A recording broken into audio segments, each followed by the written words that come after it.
Welcome everybody to the next edition of the Stay on Course podcast. Today we are joined by Lexy Rubin, and she is the owner and creative director of Rubin Design Company, an award-winning graphic design studio-based company in South Florida, serving national and international clients with collaborative strategy. She helps businesses transform their brand vision into smart, powerful design solutions that truly connect with her audience. Welcome, Lexy, to the Stay on Course podcast. Thank you. Thank you for having me. Well, I'm super excited for this conversation, but Lexy, before I get started, I ask all of my guests, what is your favorite food? I have to say it's chicken parm. Chicken parm, hands down, is my favorite. I make a mean chicken parm, by the way, Lexy. I believe it. I believe it. I do. I make good chicken parm. Wow. Do you make it yourself or do you go out? You know, growing up, I went to the Cheesecake Factory a lot as a kid, and I always got the chicken Romano. It's like hands down, it's the best. Okay. Yeah. Chicken Romano at the Cheesecake Factory. Yes, okay, we're gonna try all of this. Lexy, I am so excited to interview you. I know you've had quite the career journey. Tell us a little bit before we get started about brand, how you got started in this industry. Yeah, definitely. So I grew up in South Florida in Boca Raton, had absolutely no artistic training whatsoever, was doodling fairies in my sketchbook in high school, not paying attention to the teacher, which was a big no-no, I know. Went on a big college tour my senior year, and it's funny because I went to like Maine, I went to Massachusetts. I looked at art schools up there, basically the farthest, coldest place from Florida possible. I finished my tour at the Rhode Island School of Design, which is in Providence, Rhode Island, right next to Brown University. And I walked into the first part of the tour. They had us go into the taxidermy lab, which was like, you know, all these animals stuffed. And I looked at my parents and I said, yep, this is where I want to be. And lo and behold, I got in, and that was really like a life trajectory moment to get into that school. I was surrounded by the top talent in the world. It's considered the Harvard of art schools, and I was very fortunate to study there. And then after that, I had an internship at NASA at Kennedy Space Center, which was incredible. I became the first graphic designer to open doors for other students to study there. And I won an award during the internship for the projects that I brought in to that area. And then I started working in New York City, and that's where I really learned the ropes of branding and packaging, because I worked with a lot of big companies like Bath and Body Works. So I don't know if you've seen that movie, Devil Wears Prada. Yes. Yeah. So that vibe from the movie, that's exactly like the culture at Bath and Body Works.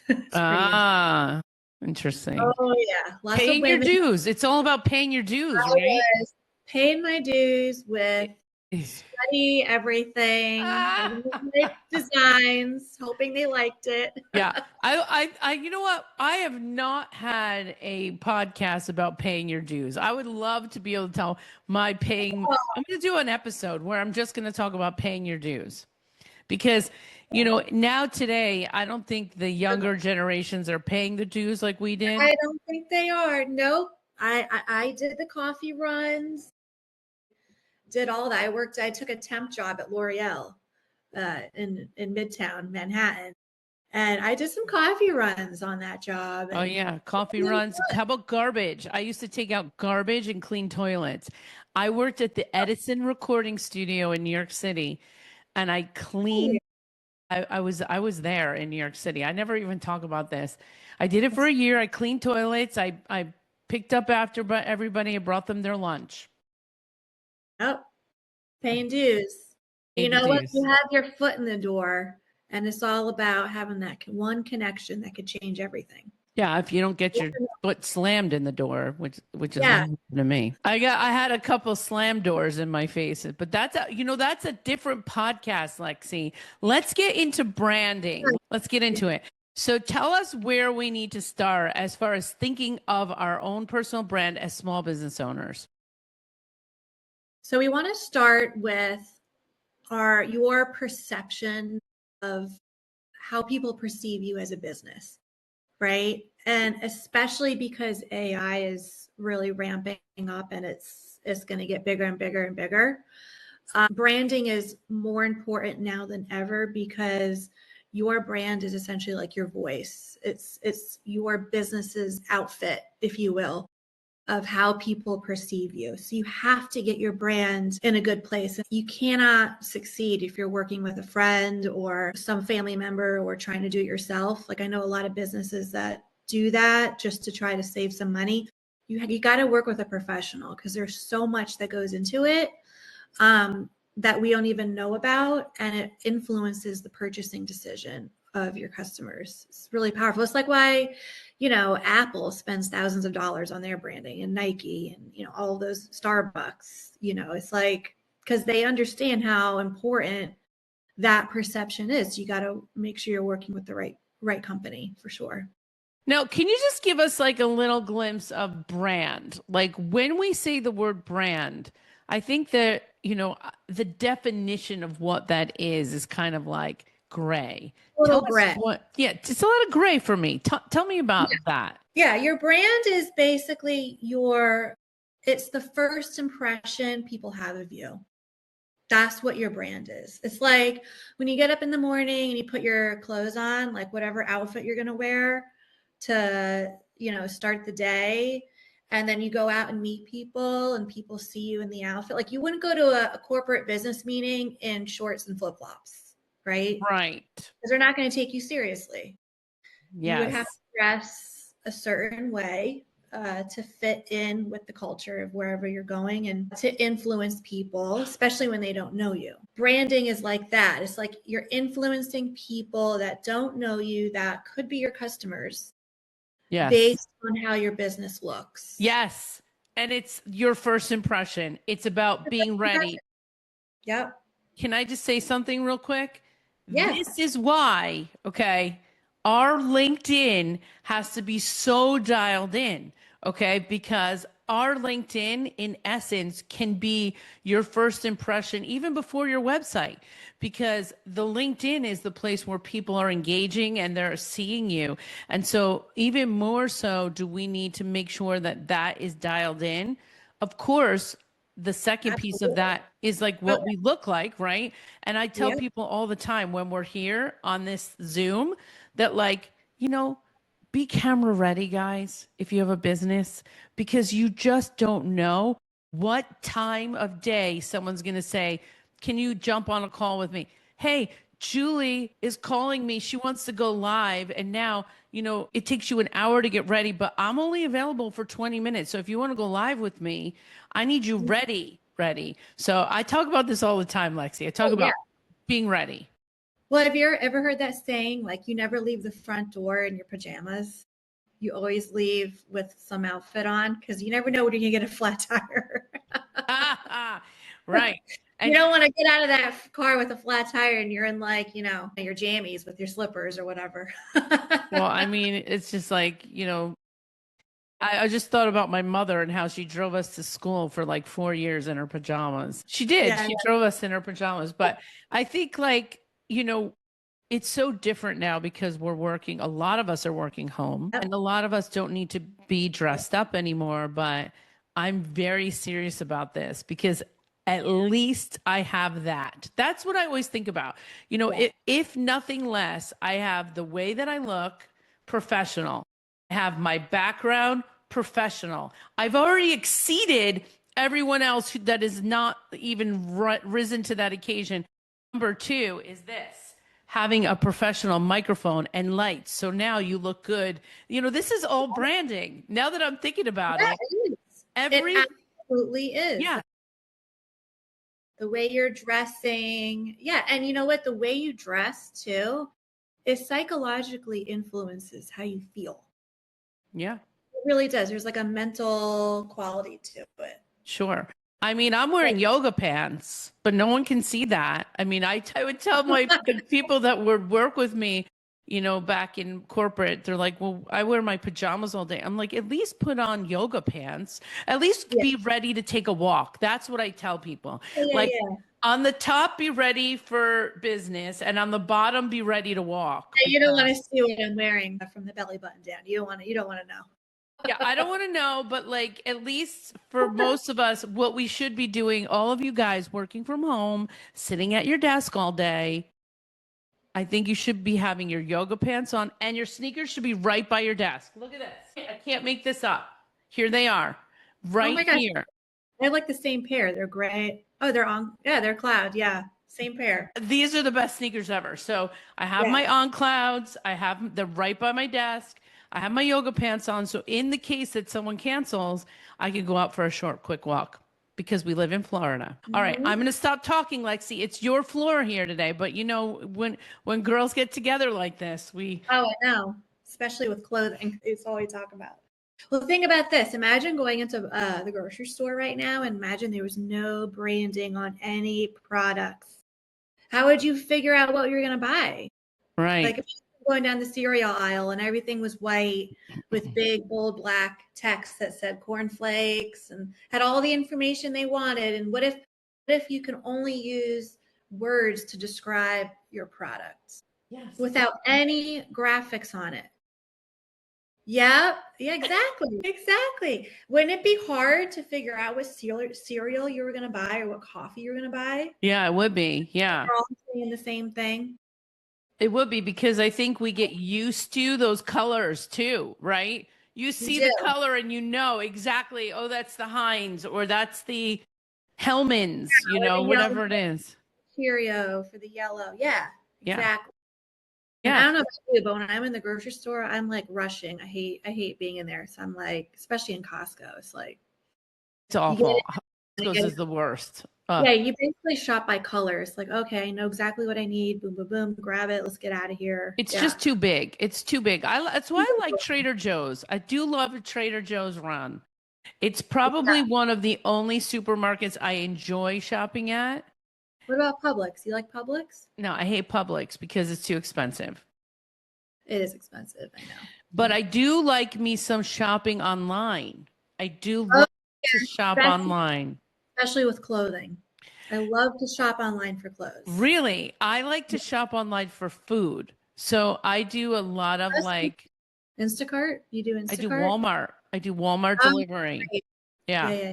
Because I don't really love to spend an hour or 2 hours doing that task. I feel that my time could be used better somewhere else.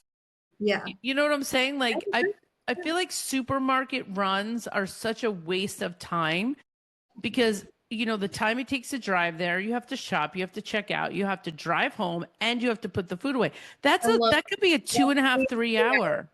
Yeah. Yeah. Absolutely. Yeah. And as a business owner, this is the thing that we have available to us. I think, what can I outsource? Mm-hmm. And I can outsource that.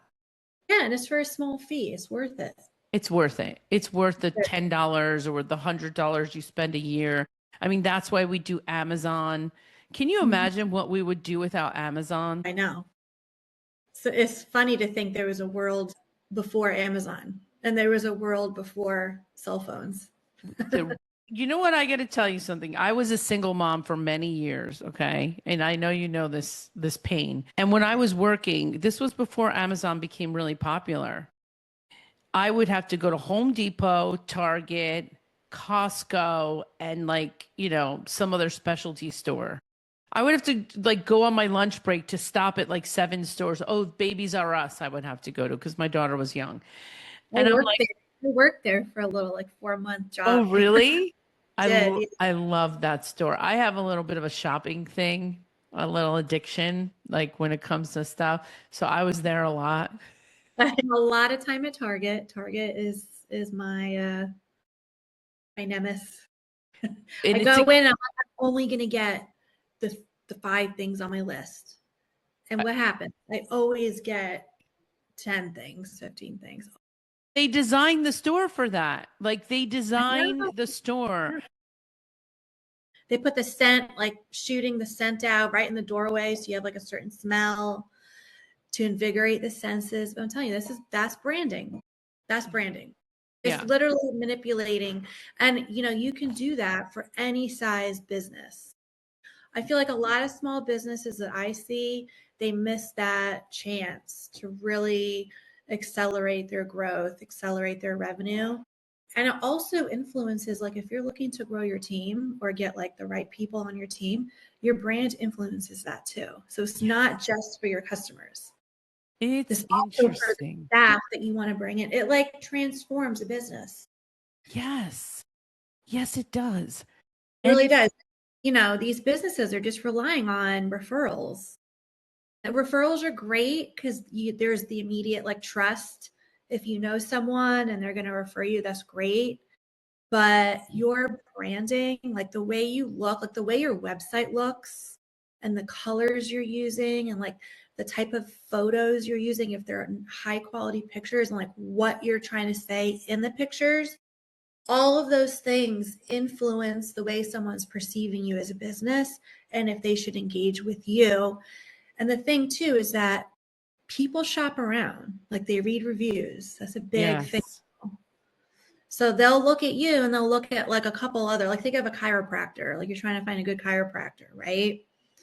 They'll, like I do this all the time. I'll like go to, one website, check it out, make sure they take my insurance, find out what the cost is. But I might look at a couple other chiropractors and sites before I even pick up that phone.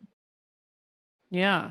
So it And if really you, does influence the decision that everything that yes, you're yeah, doing, everything you're putting out there, the way you behave. I'm thinking about that you are the brand.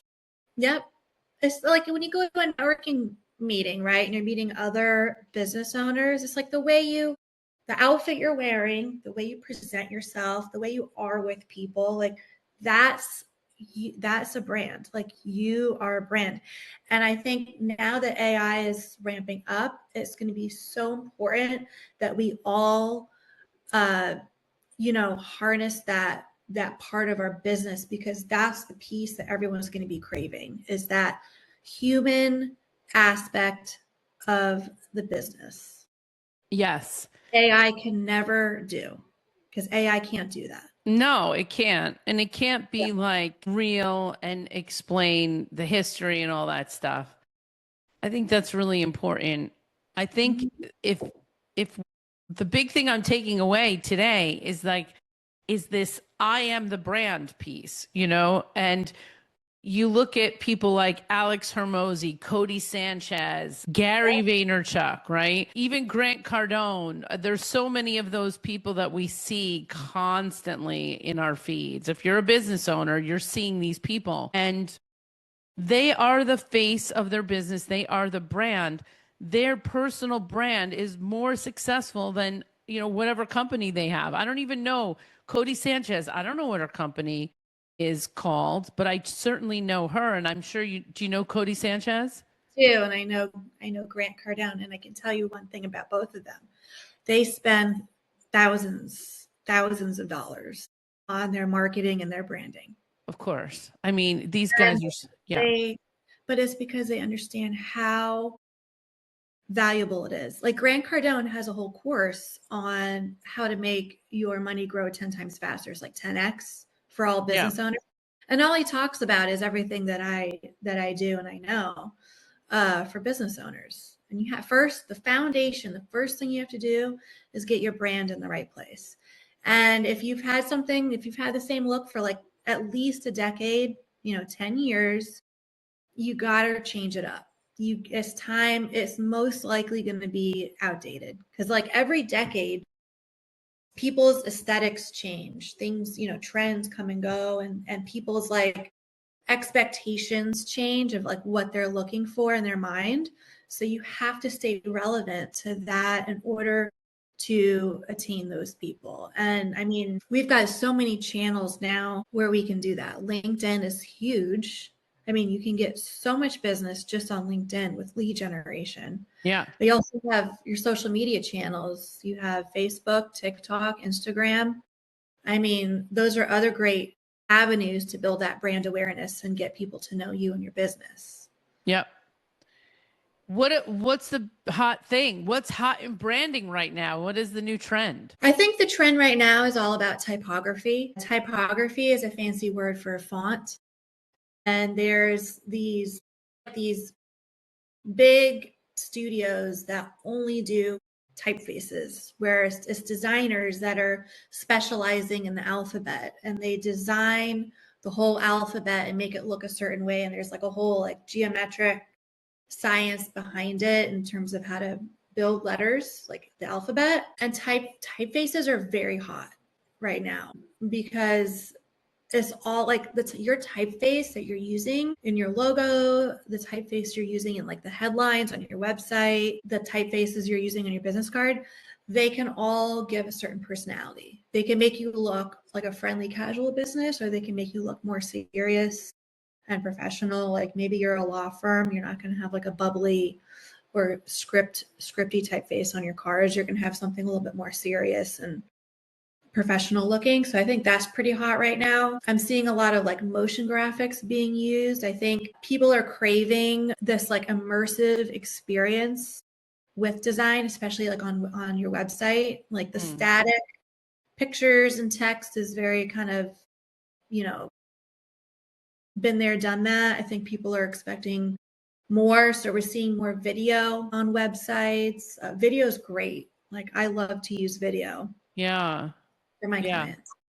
I like that. And what is the trend? Okay, this is what I really want to know is what's the trend for social media? Like as far as, I hear Gary Vee say, "Oh, speak about one thing." And then he says, "No, speak about everything." I think that's what people get lost with. Like what are we speaking about when it comes to our brand and what we should be talking about every time we get on the video? That's a great question. I think we've been getting the wrong information lately, and the wrong information has been about output, like just put out a ton of content and try and beat the algorithm so you can go viral.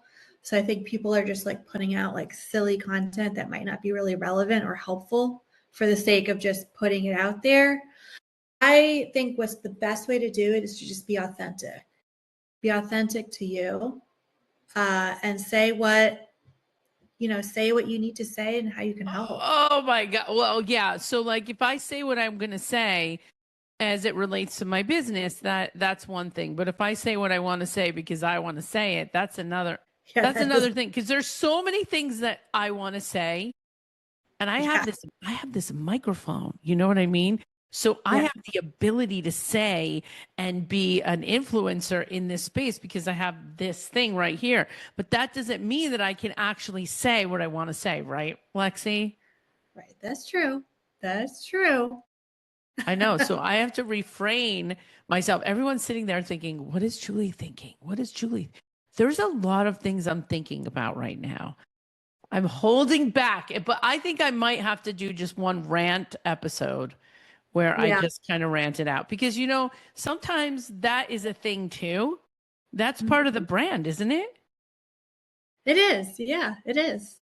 I mean, it's all about being authentic and, being authentic to what you can bring to the table Yeah.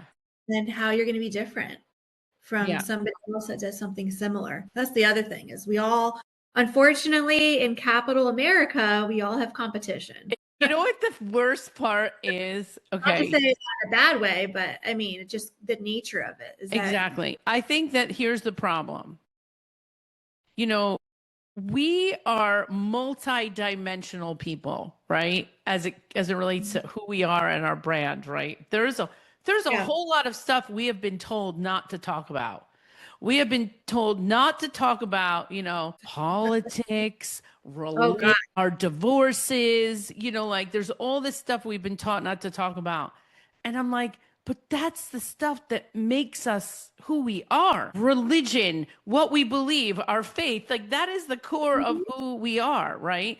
And It really is. Yeah. And why is there this fear wrapped around that that's keeping us quiet? yeah, it's really obnoxious. It's so obnoxious. And that's why somebody said, like, this is the reason why people have podcasts, right? Because Mhm. now we're allowed, because we have the microphone to talk about the things that are meaningful to us. And I think that, as we move into like whatever's crumbling down before our eyes, Yep. and I know that everyone out there, if you're not watching the news, you should be, right? We need to Yeah. be knowing. Let me tell you, AI is like the wild, wild west right now. It Right. really is. I think that's the other part too, is like, what do you believe? What are you going to be able to believe now that we don't know who's who? Some of those people that we're watching on our feeds, they're not That's why even real people. That's why I say your brand is so important. You being authentic to you, especially because AI is going to come out and it already is. Yeah. Like you can, with AI now, all you have to do is do a little voice recording and do like a little video of yourself, and then AI can clone you Yeah. and make your social media videos for you. I And have it know. look just like you when you're not even like there. I think I'm going to put a stamp on everything I do, and I'm going to say, not AI. I'm real. This is Yeah, me. yeah, yeah. I think people are going to crave it. I think they already are because it's already, I think there's a lack of trust already Yeah, there because of, is. Yeah, there is. yeah, Here's the thing though. The people that are doing those AI videos, they are afraid to get on camera. That's what it is. You're just yeah, too afraid. yep, that is what it is. I have a lot of clients that don't like to be in front of the camera It's that have so much asked. easier, right? It's so much easier. Oh, let me get this perfect text and let me look perfect. But you know what? No. Right. No. Then you've lost the whole point of building know, like, and trust. You're looking at a fake person. Now, having said that, I do like me some AI. Okay. I do like it. Okay. I like it for written text, Yep. but I think I'm going to have to make a proclamation that I'm not going to use this for video. Like, it's not, Mhm. I can't do it. It has to be me. Yep. Definitely. And it has to be a real podcast. Yeah, that's what I'm saying. The real, authentic versions of yourself is going to be craved now more than ever because of AI. Absolutely. What else, Lexi? What's the Oh, final let piece me tell you, here? here's something I hear about a lot. This is something I'm hearing about a lot, and it's influencing a lot of creative design studios. Is a lot of clients are saying, why would I hire a design firm when AI can make my logo for me? Mm, I'm starting to hear that a lot. Well, let me tell you, AI lacks the the emotional aspect of it. Like I will tell you that when I'm working on, well, okay, AI, when it cranks out logos, it looks like crap. Like it doesn't look good. It just doesn't. It looks like AI made it. yeah. Sophisticated enough. However, it will get better. Yeah. Without a doubt, it will get better. But there is something that happens to me when I'm rebranding a business or a product or whatever. I know how to pull like the right typefaces and customize and source like the right illustration if we need it, and pull like those colors together, and I can blend all that together and think about what my client wants personally, like what they like, and also what their consumer is needing to see, and I have to blend all that together into the perfect brand identity. It's really like this magical recipe for success that Mm, I believe AI is never going to be able to achieve, because there's this emotional aspect to it. There's the logical aspect of like the skill set that I have and the experience. I'm able to like quickly like grab what I need from different things to make the thing. mm. And there's also like a spiritual piece of it where it's like I go on this like intuitive feeling of this feels right. Like everything Yes. I design is based on this feels right or this doesn't quite feel right. okay, now I'm going to rework it a little bit. Now this feels good. Like Yeah. this based on like my intuitive sense of like what I think is good. And then when I present it and I explain it and I give the options to the business owner, it's like it always works. It never fails, never, not ever. And Yeah. then when we launch it out into the world and they start using it, first of all, it's like a breath of fresh air for the business because like they're excited, like the business owner's excited about their new business cards they got, and they love the website, and they have this new confidence that they Yes. didn't have before because they've got the new outfit on the business. Yeah. I Yeah, love that. It's it's so so important. It's so yeah, important to feel excited and love what you're doing because, listen, you're going to get beat up when yeah, people reject you, right? But if you are super bought into what you're doing and you're sold on your own business, then you become a little bit unstoppable because you're like, okay, next, who's next? Who can I speak to next? It may not yeah. be right for you, but it might be right for you. And I feel confident and good. I can I can walk into that room telling myself the right story. That's right. It's like interviewing, because I've been in the business. I've been a business owner now for 11 years. I think it's been 11 years now. But before that, I would be interviewing for freelance gigs. And it's like when I was right out of college, I remember I was so nervous, right, to go on an interview like, oh, I hope they pick me. I hope they like me. And it's like you lose your power. You don't have power when you go in with that mindset. And something clicked in me where I said, oh, wait a minute. It's not really about do they like me? Yeah, they need to like me, but do I like them? It's a two-way street. And when I Right. switched that way of thinking, when I went in for interviewing, it's like my interviewing skills got so much better. And now as a business owner, oh my God, I've dealt with like so many different people, like you wouldn't believe. And you just have to be able to like take things with a grain of salt, roll with the punches. If they're not happy with something, how can I improve? What That's can right. I do? I always ask those open-ended questions. Lexi, this has been an amazing conversation. Tell the audience where they can find out more about you and the amazing things that you do. Thank you so much. I am on LinkedIn and I am on Instagram, Facebook as well. You just have to search Rubin Design Co. and I'll pop up. And then you can also visit me at my website, which is rubindesignco.com. That's a great place if you want to see the type of work that we do and the type of clients we serve. I would say if you're looking to rebrand, and you're shopping around, which I would definitely say shop around, look at the type of work that the company is producing or the designer has. The work is really going to speak for itself and you'll be able to tell like how good they are. So that would be a Mm. good piece of advice I have for those that are interested in looking to do this. Awesome. Awesome. Lexi, well, thank you for being a guest on the Stay on Course podcast. Is there anything else you'd like to tell the audience before we close? I would like to say just stay focused on all the good things that you bring to the table and don't let anything stop you. What is the website again people can find you at? rubindesignco.com. Thank you, Lexi, for being a guest on the Stay on Course podcast.